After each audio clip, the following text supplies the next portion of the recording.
Hi everyone, this is Professor Kane for ESS3 Oceanography for UCI Summer Session 1. Welcome, this is our very first lecture. At this point we will have already met Tuesday morning at 9 a.m. So we will have gone over the logistics of the class. I'll go over a little bit more in the coming slides. Just to ensure, but hopefully you also enjoyed the discussion activity about the syllabus and the use of Canvas.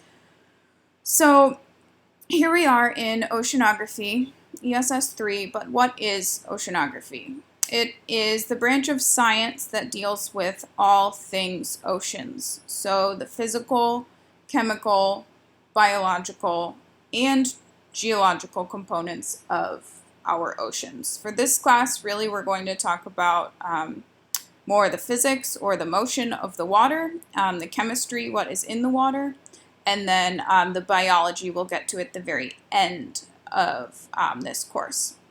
We'll talk a bit about geology at the start of the course in terms of how do we build an ocean, why do we have oceans, but we're not going to get too much into the geology of marine geology.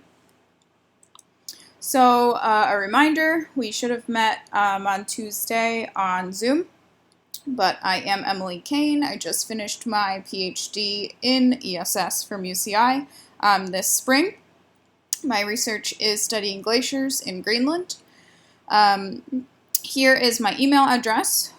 This is pretty much everywhere. You can also find it on our syllabus on the main page of the Canvas site. But feel free to email me anytime, but please include ESS3 in the subject line.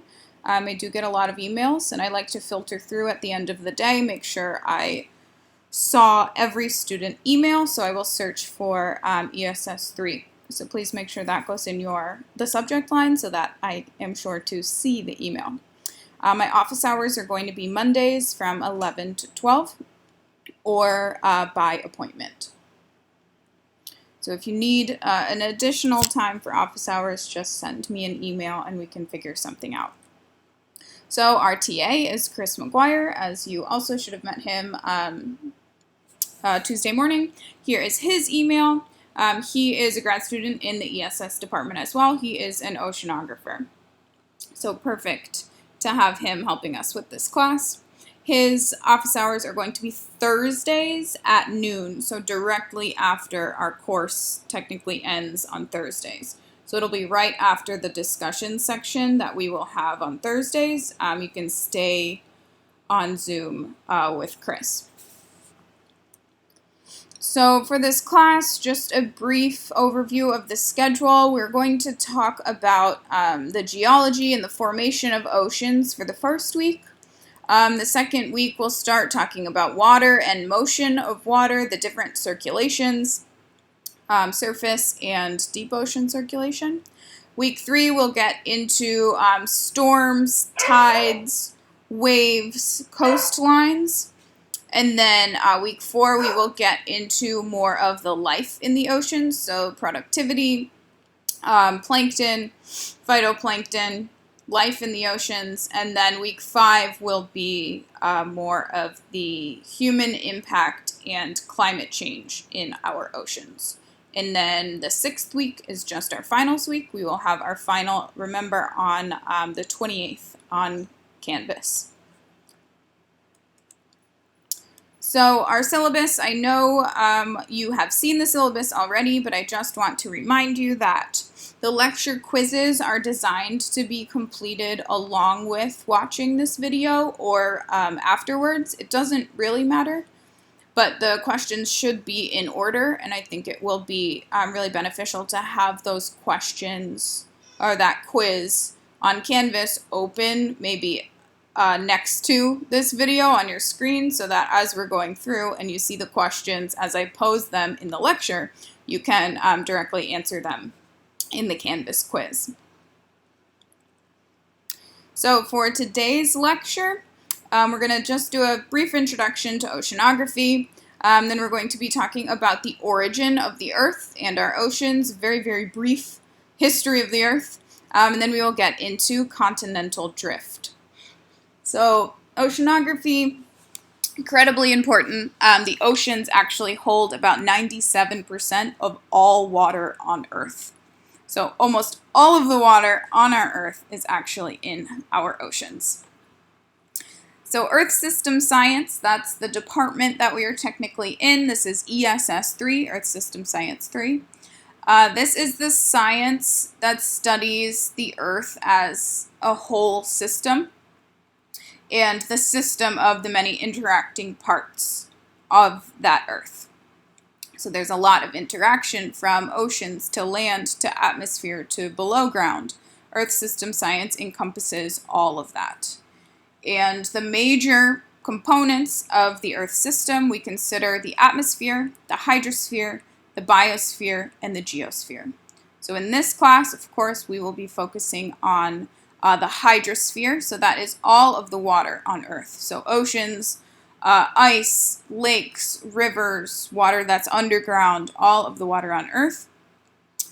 We are going to be focusing on oceans. If you're interested in these other components, of course, our department, ESS, has plenty of classes on each of these. So after you finish ESS3, realize how much you love it, you can go ahead and take the other ESS classes offered at UCI. They're all really great. So why do we care about the oceans? They're cool, they're great to look at, but how are they helpful in this idea of the Earth system? Why do the oceans matter? The oceans are really the defining feature of our planet. The oceans cover 70% of the Earth's surface. So of the surface of the sphere of the Earth, 70% of that is ocean water. And again, like I said, about 97% of all the water on Earth is in our oceans, which means 97% of all of our water is salty and not available for us to directly drink. The ocean is also a very major influence on weather and climate. So the ocean stores energy, heat, also matter, materials. So the ocean can have a really big impact on our weather and the climate of different locations. And life actually evolved in the oceans. So life evolved about 3.5 billion years ago. And it started in the ocean as single-celled little organisms. It eventually then was able to move on land. So the oceans actually support a huge amount of diversity of life and different ecosystems. And we wouldn't have life on land without life in the ocean. So what about for us? Why do we as humans care about the ocean? Now we know, okay, it's important in terms of Earth systems, the different systems on Earth, but what about for us? The oceans are really key for transportation, recreation, and food supplies for us. About 15% of all the protein for almost 3.5 billion people is supplied by the ocean. So we rely very heavily on what we can catch and consume from the ocean. About 50% of the U.S. population are vulnerable to hazards caused by the ocean, meaning that they live in an area that is vulnerable to ocean hazards. So whether that be storms and flooding, tsunamis, erosion, sea level rise, or pollution or harmful algae blooms, 50% of the U.S. population is vulnerable to some sort of hazard caused by the ocean. And the oceans are actually incredible in many ways, but they've actually been slowing climate change, so slowing our atmospheric warming, because the oceans absorb about 30% of carbon dioxide released by humans. So the oceans directly absorb about 30% of all of the carbon dioxide we've been emitting. And the oceans also absorb 90% of the extra heat caused by the greenhouse effect, caused by our increased greenhouse gas concentrations. So the oceans are actually absorbing 90% of the extra heat that humans are causing. So there's going to be a point where the oceans can't absorb much more. Then then we'll be in for it. But for now, the oceans are doing a great job at actually helping curb the effects of all of the pollution, all of those greenhouse gases that we are emitting into our atmosphere. So which of the following do you think does not come from the ocean, at least partly? This is just a warm-up intro question. This is going to be the first question on your lecture quiz. So that's why I say it might be helpful to have your lecture quiz open as we go through the slides, because as long as you have it open and you're answering the questions as we go, you should always get full points on that quiz. For example, for this question, which of the following does not come from the ocean, at least partly? Here we have sushi, salt, peanut butter, and toothpaste. It's a trick because all of these things actually partially come from the ocean. So sushi, that may have been a really easy giveaway. Of course, it's fish. Fish comes from the ocean. However, the other three as well. So there's many, many things that we use in our everyday life that actually come from the ocean, at least partly. So we'll be going over more of that later in the course. So this is oceanography, so let's talk about our oceans. Our oceans, the Earth's actually divided into 5 different oceans. There are no clear boundaries. There are just boundaries as we have named them. So there is the Pacific Ocean, there's the Atlantic Ocean, the Indian Ocean, the Arctic Ocean, and then in the Southern Hemisphere, there's the Southern Ocean, which is sometimes also called the Antarctic Ocean. For this course, we will go with the Southern Ocean title. So it's most commonly called the Southern Ocean. So our oceans actually cover about 70% of Earth's surface.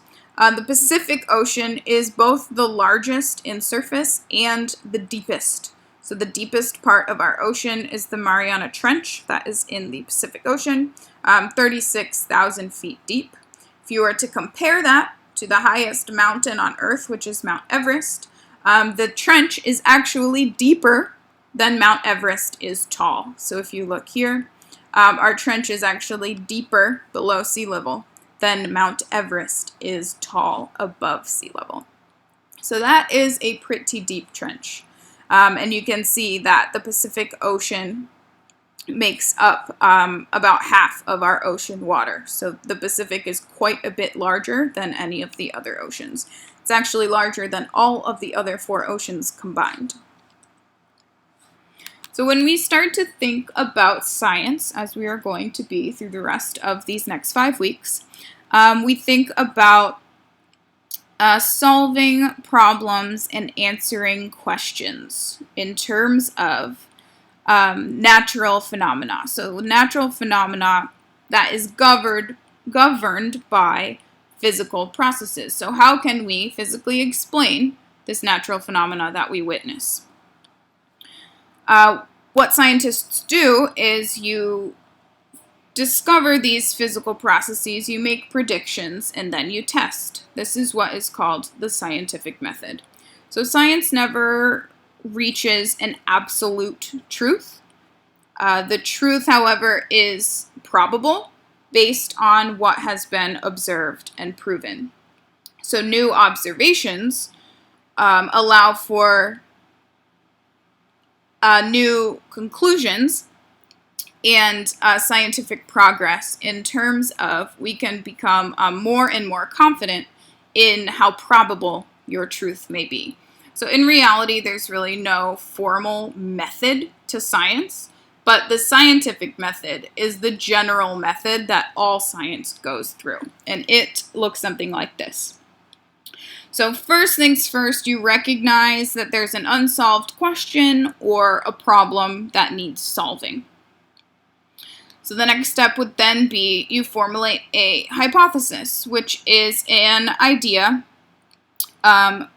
some sort of explanation, how to answer this question, how this question might be answered, a possible explanation or answer. So tentative meaning it's not guaranteed and it's not yet tested. So then what you do is you can test your hypothesis. So you test your hypothesis by making observations, collecting data. You want to see if you're right. Is your idea, is your hypothesis correct? If you are, that is terrific. Hopefully you write it up to share with the world your new finding. If not, you just go right back. You come up with another hypothesis. You test that hypothesis. See if you are correct, if it holds out.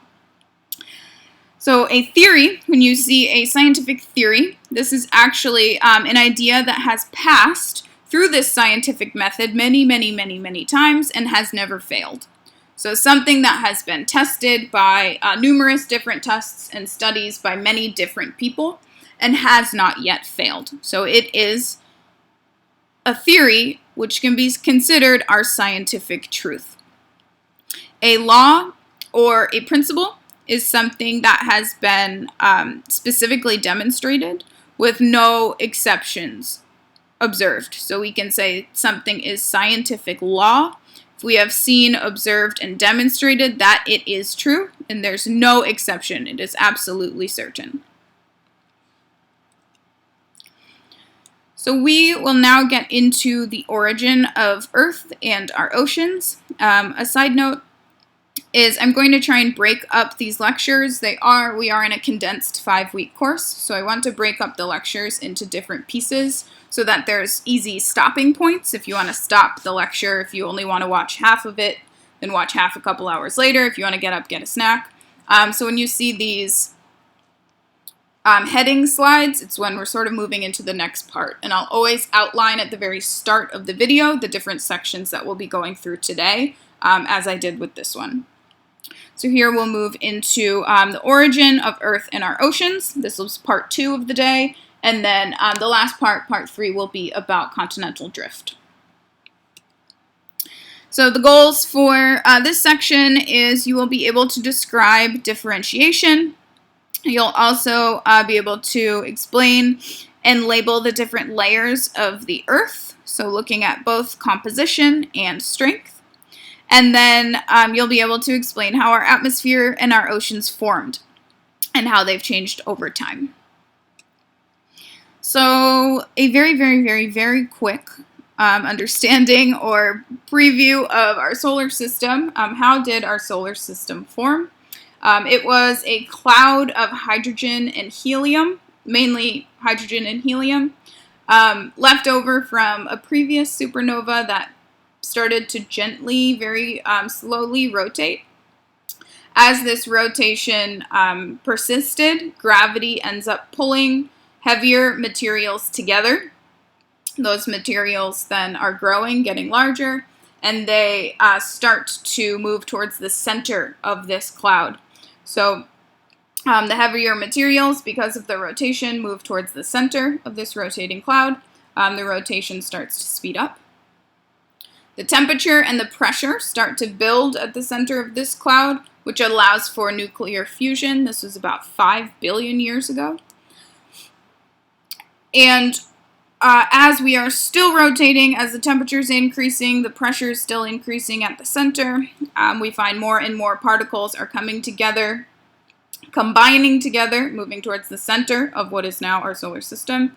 Eventually, the large particles combine, smaller particles then combine with that, to the point where we are left with, instead of just a cloud, we have all of that material condensed into different planets rotating around our sun.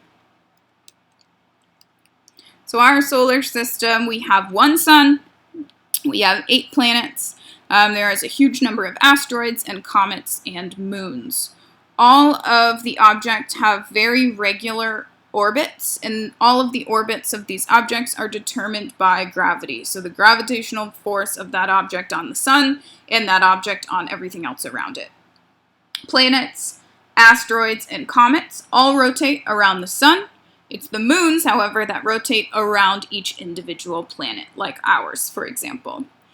We break our planets into categories. We have the terrestrial planets, which are the first 4 inner planets that are all very similar in composition to each other. very similar to Earth. And then the Jovian planets are the outer planets. These planets are all very similar to each other. They're much less dense and very gaseous. So our terrestrial planets, like us on Earth, for example, underwent something called differentiation, which means that as the planets were forming, they were actually molten. They were more of a liquid material, which allowed for the material to actually separate into layers. So things with higher density actually sunk down towards the middle. Things with lower density floated up towards the top. So what happens is things with high density means they're very heavy for its size. It sinks down like the metals. So let's say the red color is the showing the high density metal material. So these are so heavy that they actually start to sink down to the center of the planet.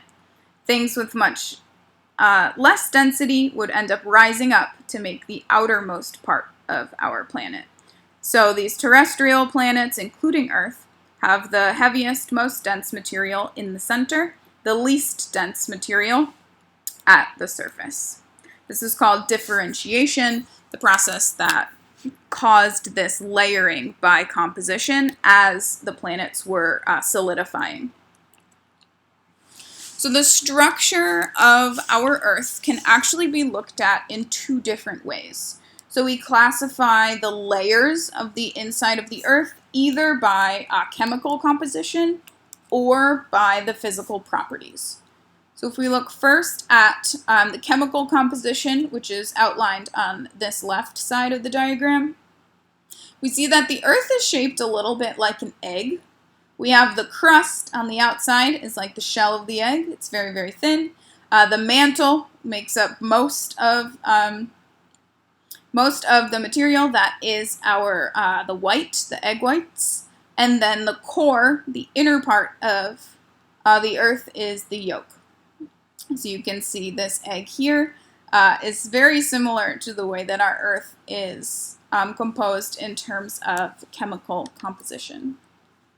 So which layer here has the highest density? The crust, the mantle, or the core?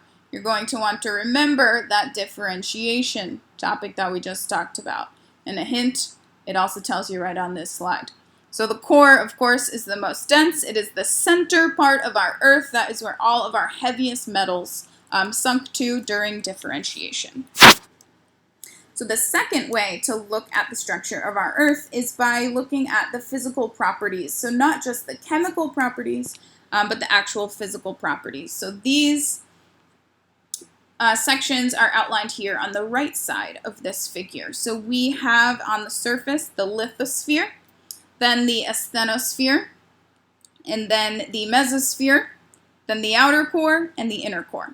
So the inner core is a rigid solid, the outer core is liquid, the mesosphere is rigid, and then what's going to be very important in the rest of this course is our lithosphere and our asthenosphere. So the lithosphere is rigid, solid, includes our crust.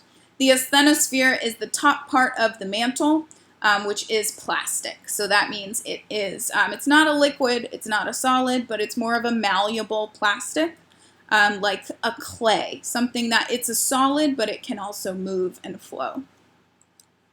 So which layer here has the highest density? If we're looking at the physical properties, hint, it is the same, of course, as the last question. So our core, the most dense part of our Earth. When we look at the physical properties, there's both an inner core and an outer core. And the reason for differentiating between them is that the inner core is solid and the outer core is liquid. So the outer core is actually a liquid layer. The inner core is completely solid. The outer core, that liquid there, is actually responsible for the magnetic field around our Earth. So here is another example to show our core. It's very iron rich, it's very heavy, it has a lot of metals in it. These specific details you're not going to need to remember. You are going to want to know that the outer core is liquid, the inner core is solid, and that the core is the densest part of our Earth. So if we move up and outward from the core, we hit the mantle.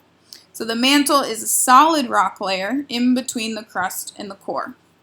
So it has a higher density than the crust, but it does not have as high of a density as the core. And the mantle actually makes up about 82% of Earth's volume. So the mantle makes up the majority of our Earth's volume. We have the small core in the center and a very thin crust on the top. The majority of our Earth is mantle material. So it is close enough to the core and under enough pressure that it is quite hot. It is hot enough to actually flow. So the mantle flows. This is what I was referring to as a plastic. It's like a clay or a putty. If you were to put plastic in the microwave and warm it up, it melts, but it's not a liquid. So it is a malleable solid. So it's something that is completely solid. However, it is hot enough to actually flow and move. So here is the mantle making up most of our Earth. This orange circle here. This is a solid rock layer, however, that is malleable and able to move. Floating, we consider the crust floating on top of our mantle. We have the crust. There are actually two types of crust. There's continental crust and oceanic crust. So our continental crust is very, very old and quite low density compared to our oceanic crust. So the oceanic crust has a higher density. It is generally much thinner, so about 6 to 7 kilometers thick, whereas continental crust is an average of 35 kilometers thick, but it can vary quite a bit from 30 to 70 kilometers thick. So they have different geologic compositions, but the big thing to know is that oceanic crust is more dense and thinner. Continental crust is less dense and thicker. So the crust is really the outermost layer of our Earth. And here you can see a really great figure that shows our continental crust in this beige color and the oceanic crust in gray. You can see the oceanic crust is much thinner than the continental crust, but it is pretty constant in this whole figure. Whereas you see the continental crust varies in thickness throughout, and overall it is much thicker than the oceanic crust.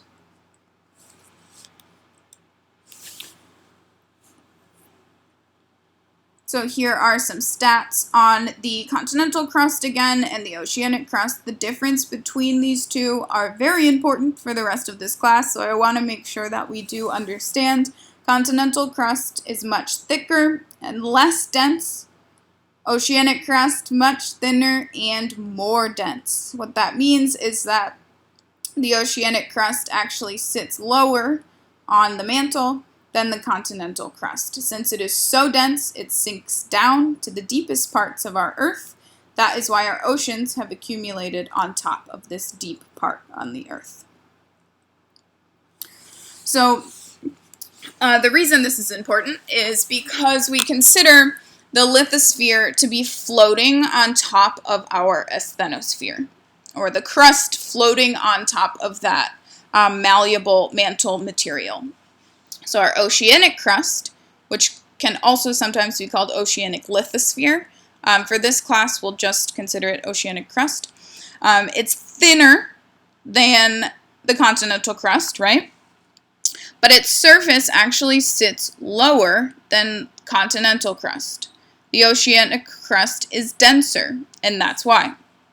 So it's similar to thinking about a container ship. So you have a container ship here. It's very empty. It's going to ride quite high above the water. However, if you pile it on with cargo, the ship is going to sink down because it's heavier. It's more dense. So this is what happens with our oceanic crust. It's more dense. It's going to sink down below the water line there. So here's a good figure that shows oceanic crust and continental crust. Here we have about 80% of our oceanic crust is below water. If we have 80%, below this level, if we had 80% of our continental lithosphere also below that same level, you'll notice that the continental lithosphere extends both deeper and higher above our oceanic lithosphere. So that is because the continental lithosphere, the continental crust, is much thicker. Remember that the oceanic crust is quite thin.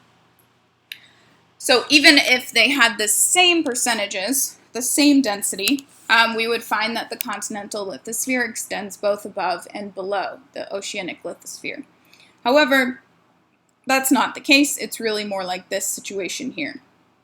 The oceanic lithosphere does sit lower because more of it is going to be below the level because it is much more dense. However, the continental lithosphere is so much thicker that it still is going to extend both above and below the oceanic lithosphere in many cases. So you'll see a lot more figures that show the actual diagrams and not just these squares that I hope will make this much more clear. So here, for example, you see our oceanic lithosphere on this side here. Here is our oceanic crust. You can see because there's water on top. It is floating on top of our mantle. So the oceanic lithosphere quite thin but very heavy. It's going to sink down into the mantle. So it's going to end up being below sea level. Our crust, however, is also floating, our continental crust is also floating on top of the mantle. So it's also pushing down into the mantle, but it is that much less dense and also that much thicker that it extends very far below, but also very far above our sea level. So the density of the oceanic crust sinking so far down, and the fact that it is very, very thin, is the reason that the oceanic crust creates these low areas on the surface of the Earth. These low areas are then where water accumulates and collects, which creates our oceans. And this is, of course, why we have the name oceanic crust for this type of crust, because that is where our oceans are formed. So we can have some motion and vertical motion in our crust, and this is just due to the fact that our crust is floating on top of the asthenosphere, on top of that malleable mantle material. So it's, again, similar to a container ship. As you add mass to the lithosphere, as you add mass to the crust, it's going to sink. When you remove mass, it's going to rise up. Similarly to adding or removing cargo from a very large ship floating on the ocean. So changes like this are called isostatic adjustment. You can also hear isostatic rebound, which is where material is removed and the surface will rise up. So this is any vertical motion in changes in the Earth's crust. So our atmosphere and hydrosphere, how did they form? Hydrosphere, remember, is the water on Earth. Atmosphere is the gas in the air. What happened in very, very early Earth is early Earth was very volcanic. So there was a lot of emission of gases from the cooling center of the Earth out into the atmosphere. So that is how we actually got water vapor into our atmosphere at all, is it's from volcanic eruptions. So volcanic eruptions released water vapor, carbon dioxide, and also sulfur dioxide in large, large, large amounts all over the Earth. There's slightly also the possibility that some came from comets and asteroids that came down and hit Earth in the early ages, the early time of Earth, but most of the gases in our atmosphere and now our hydrosphere came from degassing from volcanic emissions as the Earth was cooling. So a really quick origin of our oceans. How did they form, including our atmosphere? The Earth cooled. The original Earth as it was cooling, very, very, very hot. So all of those gases emitted from the volcanoes would stay as gases. As the Earth began to cool, the water vapor that was released was able to condense and form clouds. So condense from a gas into a liquid and form clouds and rain, so fall to the surface. By about 4 billion years ago, the Earth was cool enough for that water to actually stay as a liquid on the surface and accumulate in low areas. Low areas being areas of continental crust. So this is what originally formed our oceans, the point when the Earth was cool enough for water to stay as a liquid on our surface. So in the beginning, there were very, very high levels of carbon dioxide and sulfur dioxide, which made rainfall very acidic, not good for life. However, that acid rain would fall onto our continental crust and actually dissolve the rocks making up the crust. It would carry important elements away and into our ocean. So that rain would actually strip a lot of elements from the land and then carry them into our ocean, which is the reason why our oceans are salty. So the reasons the ocean began to accumulate salt is because this acid rain actually stripped it all from the, not all, but stripped a lot from the surface and brought it to the oceans.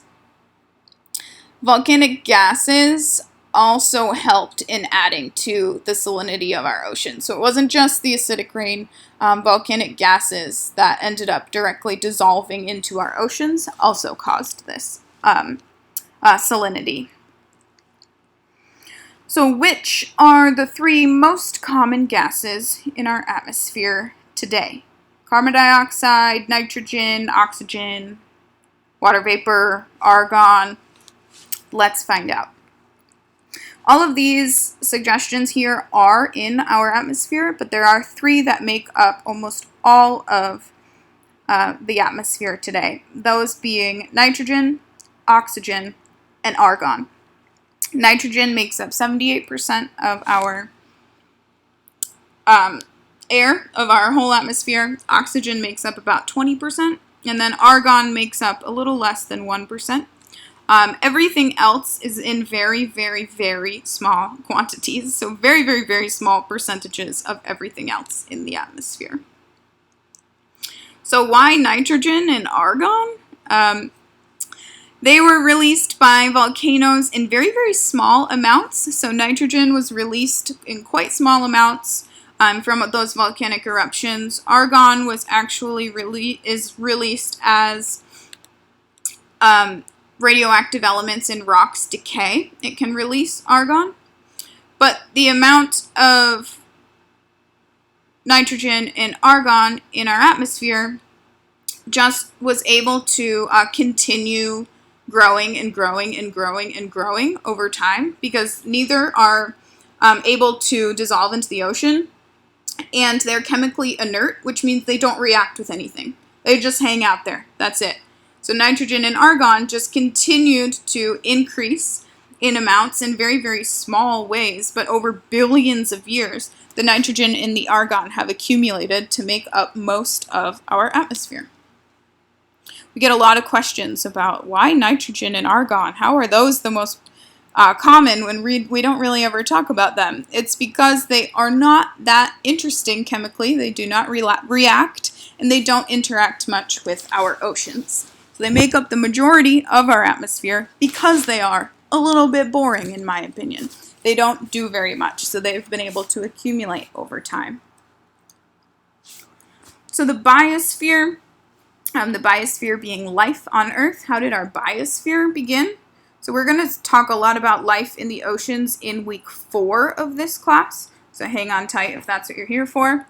The origin of life is still a little bit uncertain, but it did start in the ocean. So the earliest known life that we know about is bacteria that began on the seafloor about 3.5 billion years ago. We have the first evidence of bacteria on the ocean floor. So of course, since then, life has evolved into hugely diverse, very complex forms, such as us and everything we know of today. But it was the evolution of photosynthetic organisms, so organisms that could photosynthesize, that permanently changed the way that the Earth worked, really altered the Earth completely, because these organisms now were removing carbon dioxide and releasing oxygen, allowing then for a large amount of organisms to grow and thrive that rely on oxygen itself. So that is going to be just the start of our understanding of the origins of the oceans, the origins of our Earth and our solar system. For the third part of this lecture, we're going to get into continental drift. A very fun topic, I think. I have some fun videos and a couple jokes thrown in here that I hope you all learn to appreciate. What is a lecture without a few jokes thrown in, right?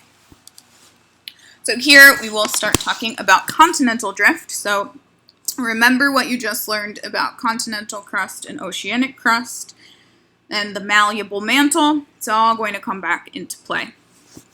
So for this section, the goals are for you to be able to explain continental drift and the evidence that we have for it, as well as what then became plate tectonics. So understanding apparent polar wander as well as seafloor spreading, looking at magnetic reversals on the ocean floor, and then we'll look at patterns of volcanoes and earthquakes and land surfaces. And we might get into hotspots today, or I might shift that till Thursday's lecture. So continental drift was an idea. The name came from Alfred Wegener in the early 1900s, but the concept has actually been around since almost 1600. So there was a map maker in 1956 that wrote, "The Americas were torn away from Europe and Africa by earthquakes and floods." So he was explaining the fact that the continents seemed to fit together. He thinks that they were separated. There were also maps published in 1858 showing that the idea of continents moving had already existed. It was not widely accepted, but it was something that had been thought of hundreds of years ago. In 1914, however, Alfred Wegener began to study the continental drift. He published papers and a book about it, trying to explain his idea that the continents could move. So he had this is him right here. He had 4 main pieces of evidence. The continental jigsaw puzzle. He had fossil evidence. He had rock type evidence. And he also had climate zone evidence. So we're going to go through each of those here. So what he noticed is that the continents fit together like a jigsaw puzzle. So the present shoreline, the shoreline that we see today, makes a really good fit. If you put all of the continents together, it looks like a puzzle. You can put these continents together like a jigsaw puzzle. He also noticed that the continental shelf, rather than the real present shoreline, but the continental shelf, which we're going to learn about in detail on Thursday, is the difference between our continental crust and our oceanic crust, makes an even better fit. So if you look at all of the continental crust, you notice that it fits very, very well together when you put these continents together. Number 2, he had fossil evidence. So he was able to find fossils that were identical fossils, which is important, that were spread very widely across continents. And these identical fossils are not necessarily swimming or flying organisms. So these things that couldn't possibly travel from present-day South America to present-day South Africa at that time. They could not swim across the ocean or fly across the ocean, and yet they are identical fossils found on these very, very different continents. He also noticed that the geology matches. So he looked at the geologic features and structures, the age of the rocks, and also the type of rock, as well as different mountain belts. And he found that they fit together across different continents. So there's a mountain belt that spreads between Scandinavia and Greenland all the way down the coast, the eastern coast of the US, and the northwestern portion of Africa, as if this maybe once had been one entire mountain belt. And he also found very similar matches on the coast of Africa and South America. So not only do they match in terms of shape, but they match in terms of rock type and rock age.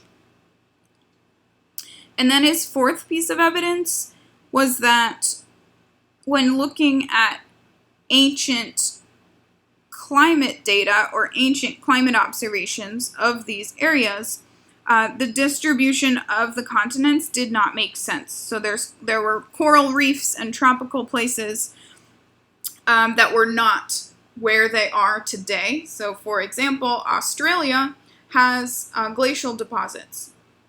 India has glacial deposits. However, in their present location, neither India or Australia would have glaciers on them due to their proximity to the equator. So he noticed all of these different things and came up with the conclusion that continental drift must have or have been occurring, meaning that the continents have moved. People did not like this idea. There was a lot of pushback. He was actually thrown in jail and asked not to write about geology ever again. There was a lot of pushback in terms of, well, maybe what you're seeing is just coincidence. So they tried to write off his observations, saying he didn't have a mechanism for how this was possible. How are the continents moving? That didn't make any sense. There was no physical explanation for how that could happen. So it was said that it was all just coincidence. Shorelines are always moving, they're always changing and eroding on the small scale. How could you expect to find a good fit? Maybe plant seeds could have traveled by wind, maybe they could float, travel through the currents. Fossil animals, maybe they had island bridges, or they were able to island hop, so they were able to swim a small bit, get to an island, swim a little bit more.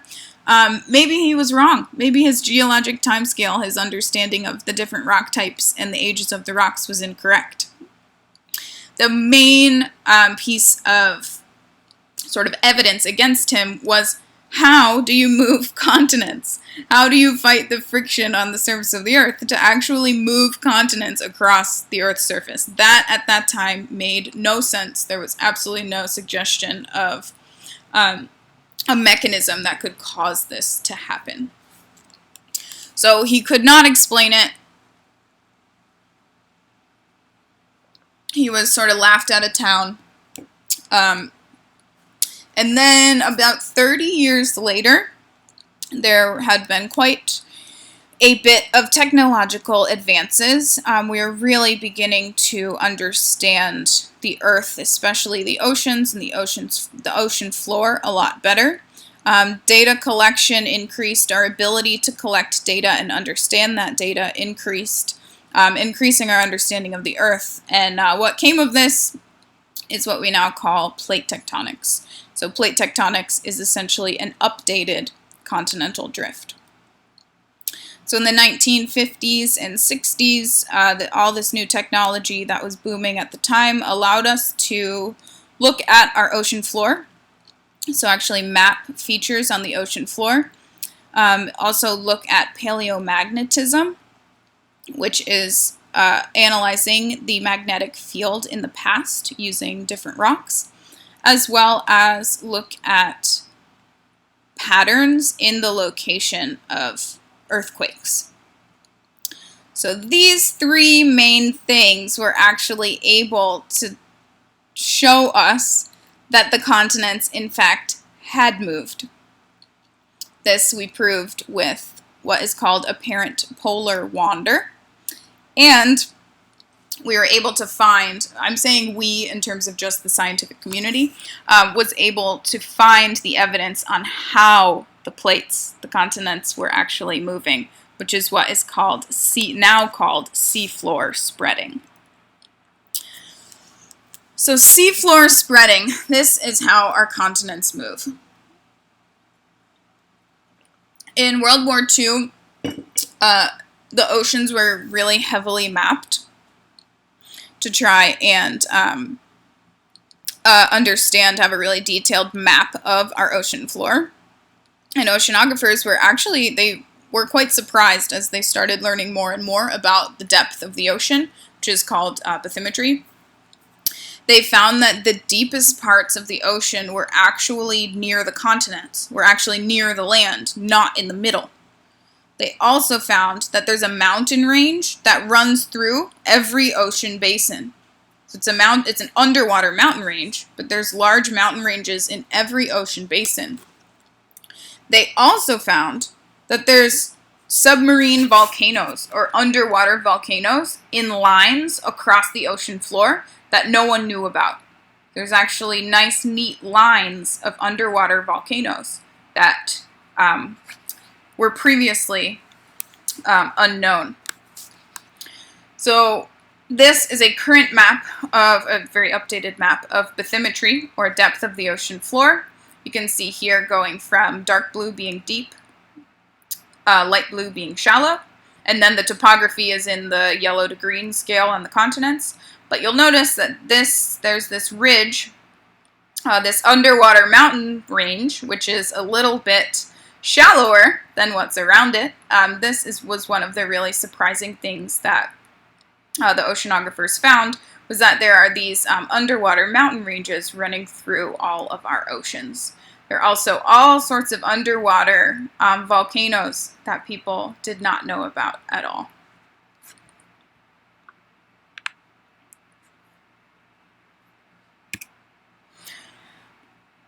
So at this point, we learned quite a bit about the oceanic crust from our understanding of bathymetry, as well as drilling, actually drilling the seafloor and looking at what comes up.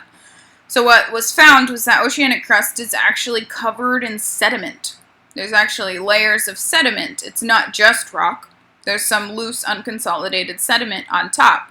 And that sediment is thicker away from that center ridge. So this ridge here, that mountain range, they find that the sediment actually is thicker as you move towards the continent, away from the center of this ridge.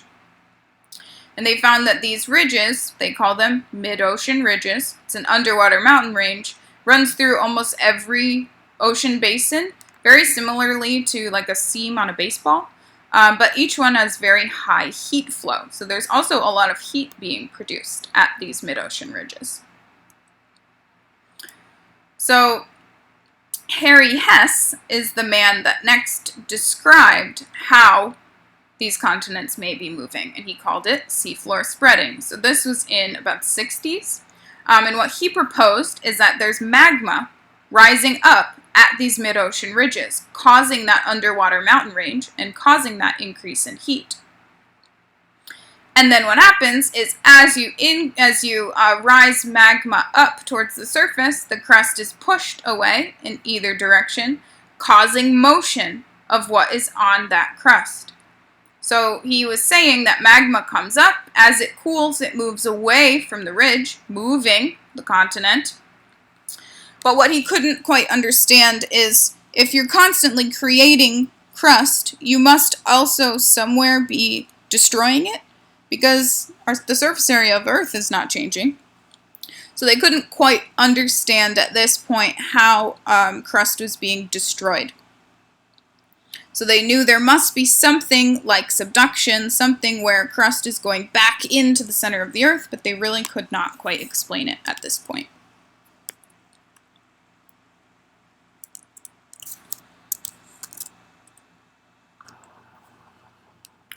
So Harry Hess has this idea of how the continents are moving, how magma is rising up, which he is correct. But they couldn't quite figure out the other end of things. So they know how magma is rising up, creating this crust, causing crust motion. They didn't quite know how crust was being destroyed. So the next scientific revelation, you could say, was using paleomagnetism. So what this is studying the rocks on Earth and looking at the magnetic field of the minerals within that rock. So the magnetic field of Earth is actually recorded by rocks as they are cooling. So for example, in a volcanic eruption, as that molten material is cooling and solidifying from lava into rock, the magnetic material, those minerals within the rock, are actually going to permanently record the Earth's magnetic field. So the direction and the distance from that Earth's magnetic field and from Earth's magnetic poles. So looking at rock layers and how the magnetic materials, the directions change over time, we can actually see how things have been changing. This is called paleomagnetism. So these magnetic materials in the rocks are actually recording this information. So it's really preserved forever. But it's only something that can be measured in a lab. This is not something that you can go out and look at with your eye. What we measure is called the inclination and the orientation. So the magnetic inclination is the angle between the magnetic field and Earth's surface. So the magnetic field, these field lines, the blue line, looking at the inclination is looking at the angle between the magnetic field line and Earth's surface. So at the pole, the magnetic field lines are pointing directly towards the surface. So the inclination is this vertical or completely perpendicular to Earth's surface. Whereas at the equator, the inclination is very parallel to Earth's surface, because this is where the field lines, the magnetic field lines, are going from south to north. So here at the magnetic equator, it's going to be very parallel to Earth's surface. You can see the inclination shown here changing. The orientation is where the minerals are actually pointing towards the pole. So you can actually use these minerals sort of like a compass to tell us where North Pole was, North Magnetic Pole versus the South Magnetic Pole. So this is really helpful for two different things. The first being apparent polar wander. So we were able to find that magnetic poles actually wobble and kind of wander over time. So our magnetic pole is not perfectly lined up with our north and south geographic pole. So the declination, the magnetic declination, is what we call the angle between the actual geographic pole on the map and the magnetic pole. So if you were looking at the inclination records here from this rock sample, these layers, from 200 million years ago to today, would you say that this location is moving closer to the pole or further from the pole? So take a second to look at how the inclination changes through time. So it starts at 200 million years ago, almost perpendicular to the pole, and it gets more and more to the surface, sorry. It gets more and more parallel to the surface. So from this, you would say that this location is moving further away from the pole, because at the pole is where the inclination is that almost vertical, perpendicular to the surface, like this. As the inclination is getting larger or more and more parallel to your surface, you're going to be moving closer to the equator. So here we would say we're moving closer to the equator, or further away from the pole. So apparent polar wander is where the reconstruction of this magnetic pole location from this volcanic rock was shown to wander around. So that was fine. We know that the poles have wandered in the past. They're not always in the same location. So on one continent, it was found that the poles have wandered using this sort of backlog of inclinations. However, when looking at a sample from a different continent, the wandering showed a completely different pattern. So you would expect that if the pole was wandering, that would show the same pattern everywhere because it's the pole that's moving. So this was very puzzling, did not make sense. Looks something like this. What they were able to determine is that it's not the pole that is wandering, it's actually the continents. So the continents have been moving across the surface of the Earth, and not always in the same way, which is why there are different wandering paths, apparent polar wandering paths, for each continent. So here is a quick video. It's sort of an artist's rendition of plate motion in the past.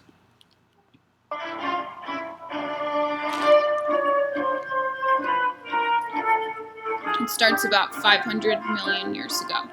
And there are outlines of our current present day continents so that you can try and follow along.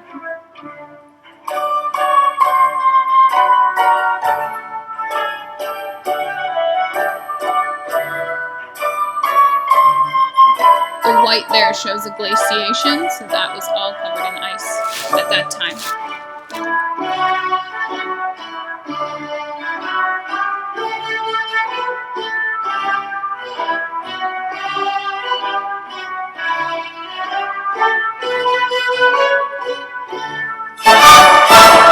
Glaciation there.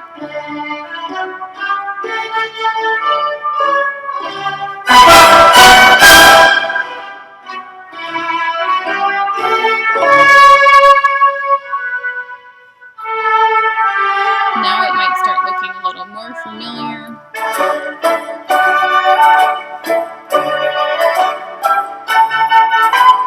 We're about 150 million years ago still.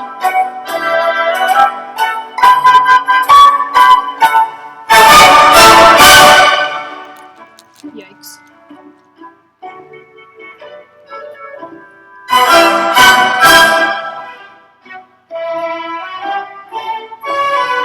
Here, starting to take shape, the world as we know it. So the link to that video, if you want to watch it again, is posted right up there.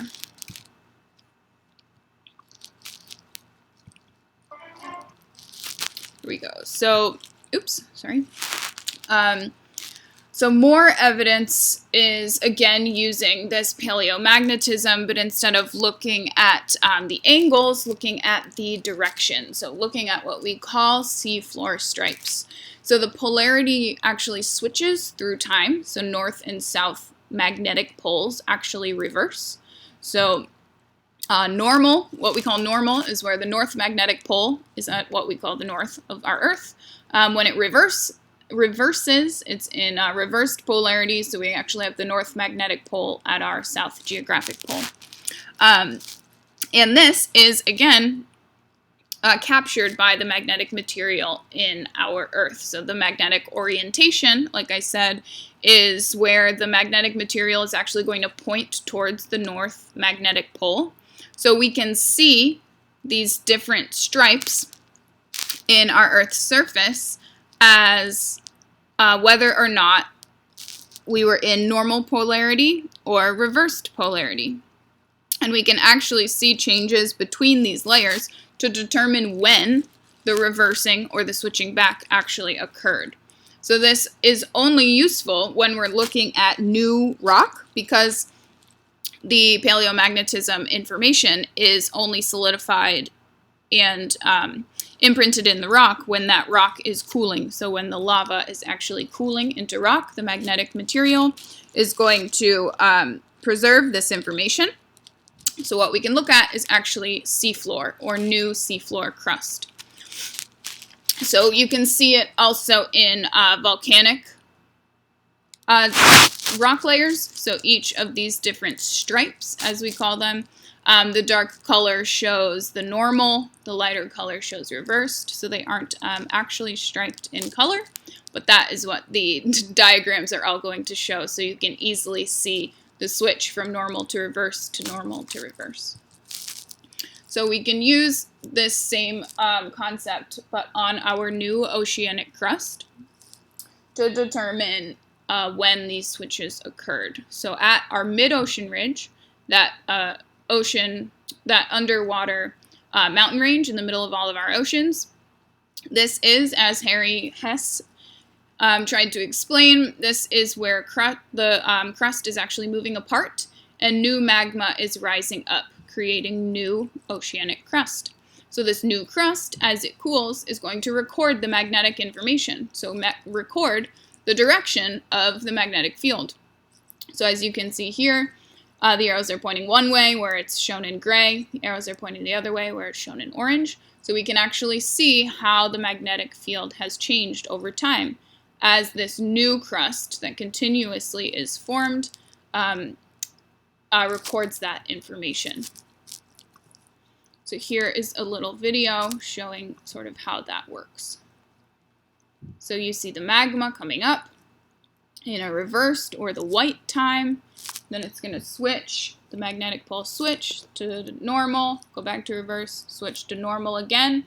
You can see in this video, normal is the black or the gray, reversed is the white color. Let's look at it one more time because it's kind of quick.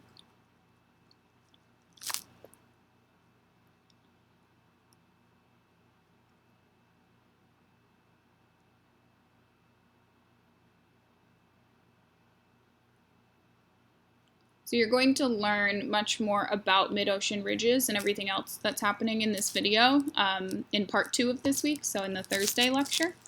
For now, we'll just focus on the seafloor stripes and the polarity there. So we're actually able to use the stripes to calculate the rate of spreading.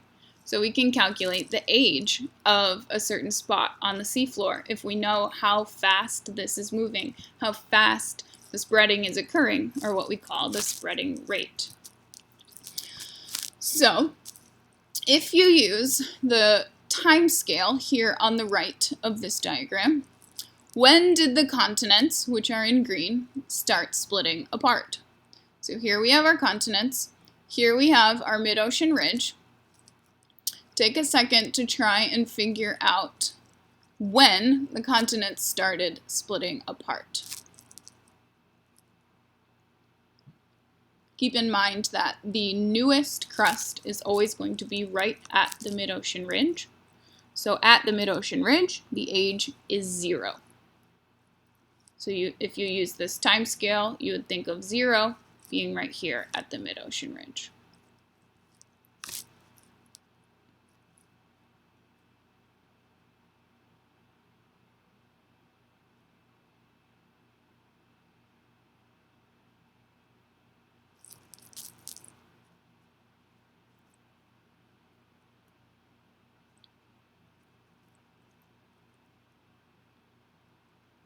So what you should be doing, or trying to figure out how to do, is matching the pattern of the stripes with the pattern of the seafloor.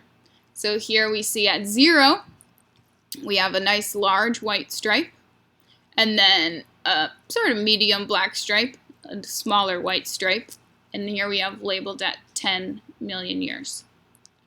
If we then continue, we have a larger black stripe and a larger white stripe. Larger black stripe here, larger white stripe here, about 20 million years.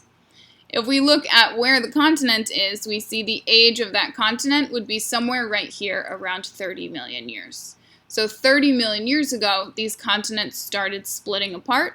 This mid-ocean ridge started recording the magnetic information with that new cooling continental crust.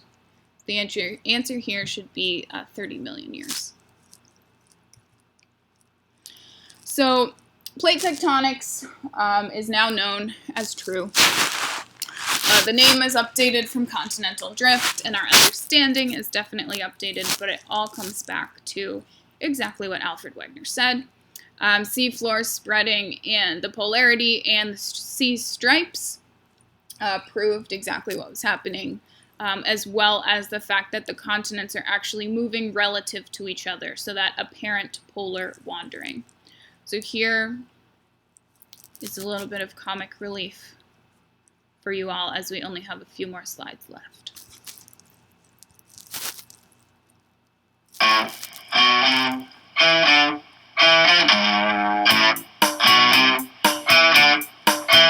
In the year of 1910, there was a scientist whose name was Alfred Wegener. He noticed that the continents looked just like pieces of a broken puzzle. By 1915, he called it Continental drift. It caused a rift with his fellow scientists who sang, "Ha ha, Alfred Wegener, you are a crazy man. Ha ha, Alfred Wegener, you are a crazy little man."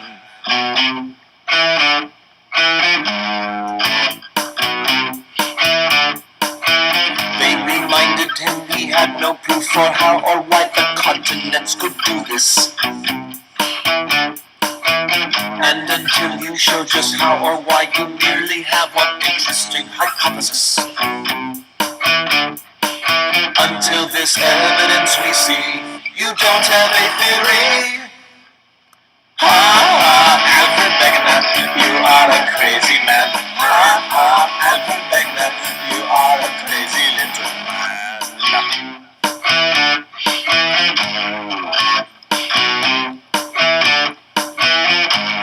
In the year of 1930, on an expedition to Greenland, Wegener got caught in a blizzard. When they finally found him, it was much too late, and they buried him in an icy mausoleum.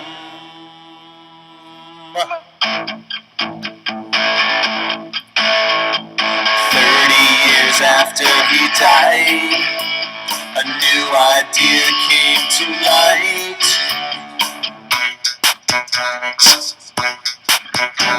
It changed the way geologists saw the world and brought continental drift back to life. Now everybody sings, "Yee-haw! Alfred Wegener, you are a brilliant man. Yee-haw! Alfred Wegener, you are a brilliant man." Continental drift, Alfred Wegener's theory, continental drift. Alfred Wegener's theory, continental drift. Alfred Wegener's theory, continental drift. Alfred Wegener's brilliant theory.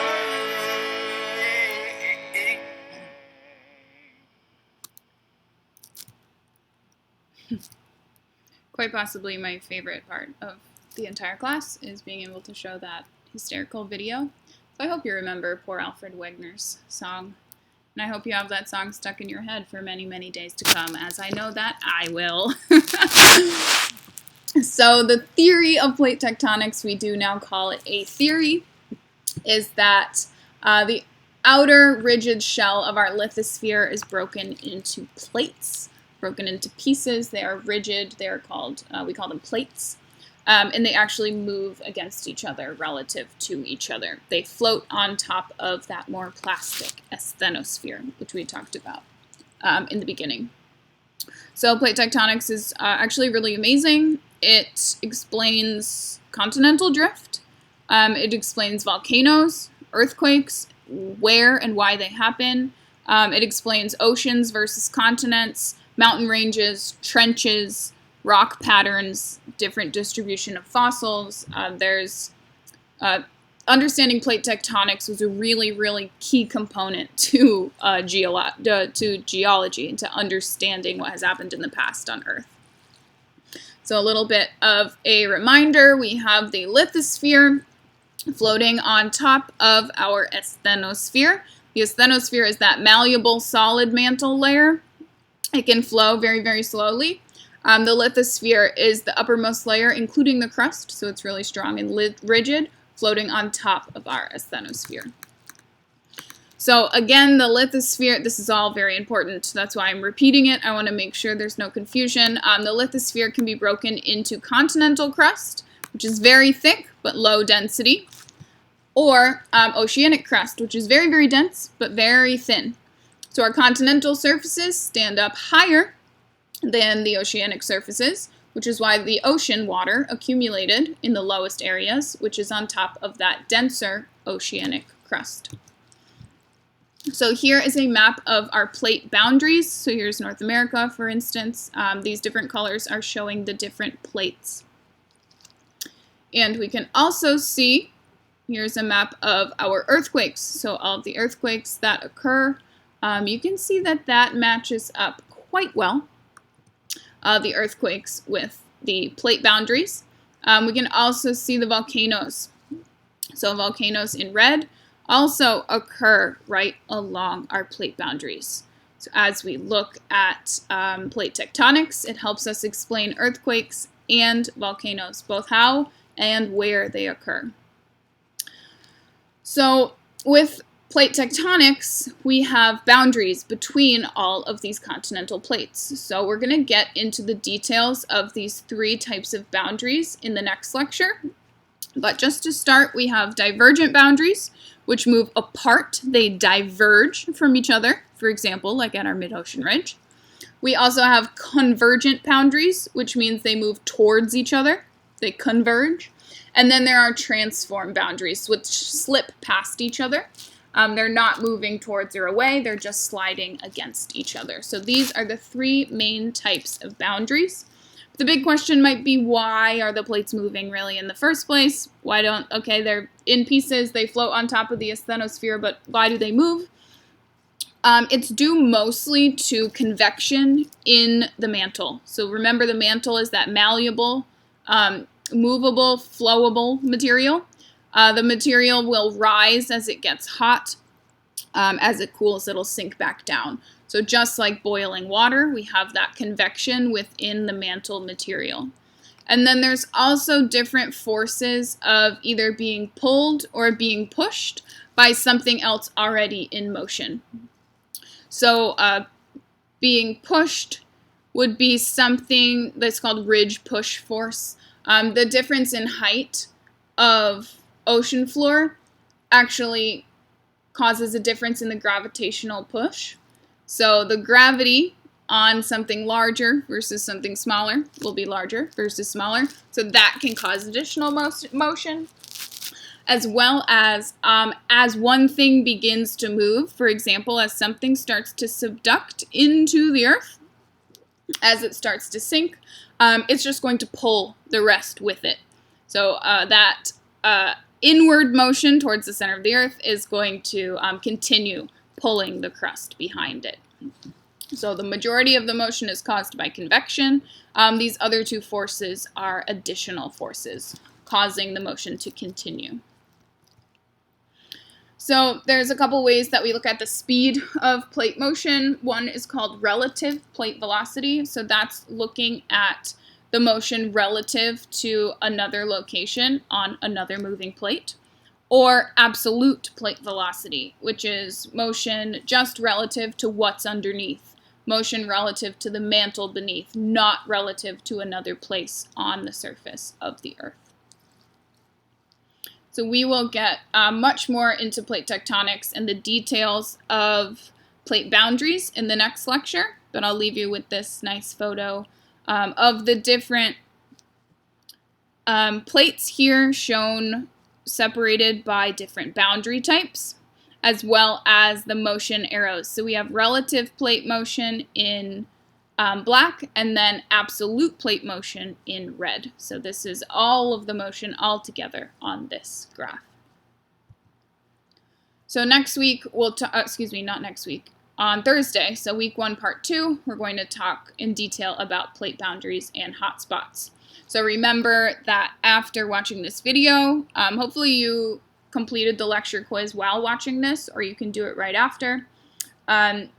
You'll also have a homework assignment to do. So you should be watching this after we meet on Tuesday morning. So you will have already done the discussion assignment, but you do still have a homework assignment. I believe it's 10 questions. There are multiple choice. It's on Canvas. So that's sort of going to be the setup for each module in part 1 and part 2 of each week. Remember to shoot either me or our TA, Chris, an email if you have questions. You can also send messages just in Canvas itself. But I hope you all have a great start of week 1. And I'll see you again at 10:30 on Thursday morning for our second discussion meeting.